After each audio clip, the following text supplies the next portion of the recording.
বন্ধুরা, তোমাদের আজকে আমি একটা পাউরুটির মিষ্টি রেসিপি করে দেখাবো। তার জন্য আমি পিস পাউরুটি নিয়ে নিয়েছি। নিয়ে একটা পাউরুটিকে এই ছুরি দিয়ে কেটে দুভাগ করে নেব। তো একটা কেটে নিয়েছি, আর একটা আমি ওইভাবেই একইভাবেই দুভাগ করে নেব।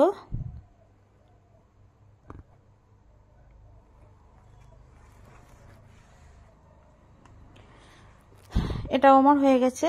তো এইভাবে আমি সব পাউরুটি কটাই কেটে নিয়েছি। এবার আমি কড়াইয়ের মধ্যে সাদা তেল দিয়ে দিয়েছি, দিয়ে পাউরুটি পিসগুলো আমি দিয়ে দিয়েছি। এগুলো আমি একটু হালকা করে ভেজে নেব এপিট ওপিট করে। তো ভাজার সময় গ্যাসটাকে একটু লো করে রাখতে হবে, নাহলে পুড়ে যাবে। তো এইভাবেই একটু হালকা লাল করে, খুব বেশি লাল নয়, এইভাবে হালকা লাল করে ভেজে নেবে।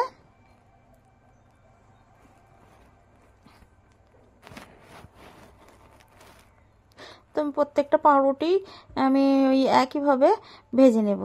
আর একটা দিকে আমি একটু জল দিয়ে দিয়েছি। জল দিয়ে তারপর আমি এই যে চিনিটাও দিয়ে দিলাম। এটা একটু রস করে নেব। চিনিটা খুব বেশি দেওয়ার দরকার নেই, অল্প করে দেবে। আর ওর মধ্যে আমি দুটো এলাচ দিয়ে দিয়েছি। দিয়ে এবার এটাকে আমি একটু রস করে নেব। তো এদিকে আমার পাউরুটি পিসগুলো ভাজা হয়ে গিয়েছে। এবার আমি সব একটা পাত্রের মধ্যে তুলে নিয়েছি। এদিকে আমার রসটাও প্রায় হয়েই গিয়েছে।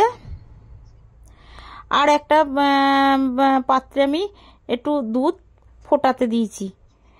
তো আমি রসটা নামিয়ে, রসটা একটু ঠান্ডা করে, খুব গরম অবস্থা নয়, হালকা ঠান্ডা করে আমি এই পাউরুটির মধ্যে দিয়ে দিয়েছি। দিয়ে পাউরুটিগুলো এবার উল্টে পাল্টে দিচ্ছি,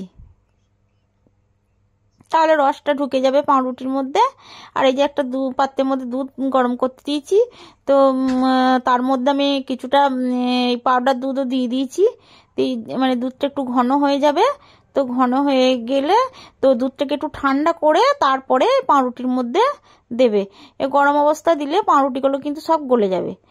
তা একটু উষ্ণ গরম থাকবে, সেই অবস্থায় এইভাবে চামচে করে তোমরা পাউরুটির মধ্যে দুধটাকে দিয়ে দেবে।